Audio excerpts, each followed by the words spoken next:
warahmatullahi wabarakatuh. Waalaikumsalam warahmatullahi wabarakatuh. Kami dari kelompok 4 yang beranggotakan Muhammad Akbar Ardiansyah absen 13, Mumtaz Syabira absen 14, Najwa Rizky Fadilah absen 15, dan Nazril Irham Firmansyah absen 16 ingin mempresentasikan konsep multimedia interaktif.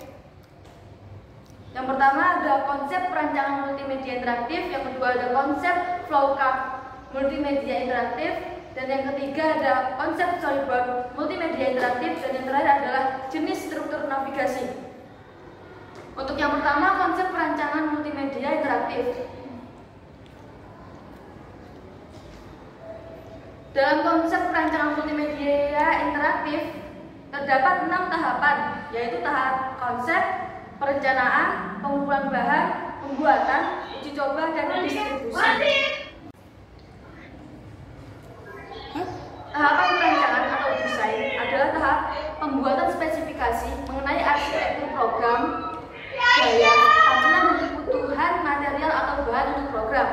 Spesifikasi dibuat serinci mungkin, sehingga pada tahap berikutnya yaitu material collecting dan assembly, pengambilan keputusan baru tidak diperlukan lagi.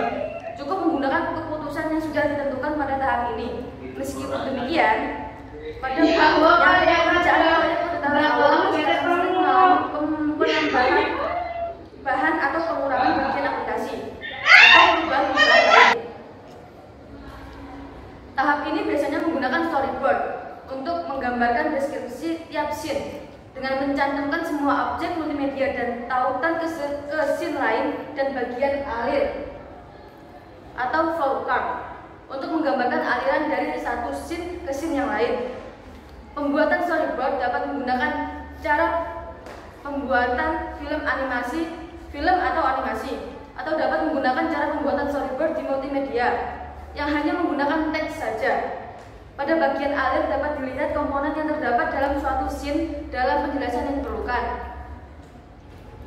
Dan untuk yang kedua, konsep flowchart multimedia interaktif. Flowchart merupakan ilustrasi visual yang menggambarkan alur kerja atau proses dan solusi dari suatu studi tentang sebuah masalah. Setiap alur digambarkan dalam sebuah diagram yang saling terhubung. Nama lain flowchart adalah diagram alir atau bagan alir, yang bertujuan untuk menggambarkan suatu tahapan penyelesaian masalah secara sederhana dan ringkas menggunakan simbol-simbol tertentu.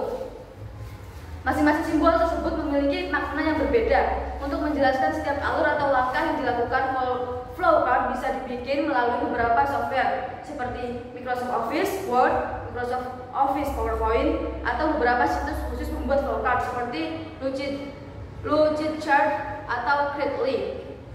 Oke, next, konsep storyboard multimedia interaktif. Storyboard adalah serangkaian sketsa dibuat berbentuk persegi panjang yang menggambarkan suatu urutan atau alur cerita, elemen-elemen yang diusulkan untuk aplikasi multimedia. Storyboard menggabungkan alat bantu narasi dan visual pada selembar kertas sehingga naskah dan visual menjadi terkoordinasi. Storyboard merupakan area berisi dari sebuah gambar sketsa yang digunakan sebagai alat perencanaan untuk menunjukkan secara visual bagaimana aksi dari sebuah cerita. Ibarat kata, storyboard bentuk seperti komik, namun tanpa blur dialog dan beda fungsi. Tujuan utama storyboard adalah untuk menjelaskan tentang alur narasi dari sebuah cerita. Storyboard juga berperan dalam perwaktuan pada sebuah sequence, sudut pandang kamera, perpindahan dan kesinambungan antara elemen dalam satu frame. Dan untuk yang terakhir, jenis-jenis struktur navigasi. Struktur navigasi adalah struktur atau alur suatu program yang merupakan rancangan hubungan dan rantai kerja dari beberapa area yang berbeda dan dapat membantu mengorganisasikan seluruh elemen pembuatan website. Menentukan struktur navigasi merupakan halaman yang sebaiknya dilakukan sebelum membuat suatu website.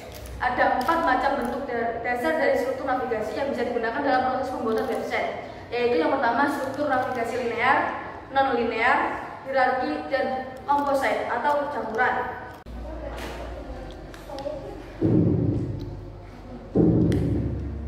Terima kasih, itu saja yang bisa saya sampaikan. Mungkin ada yang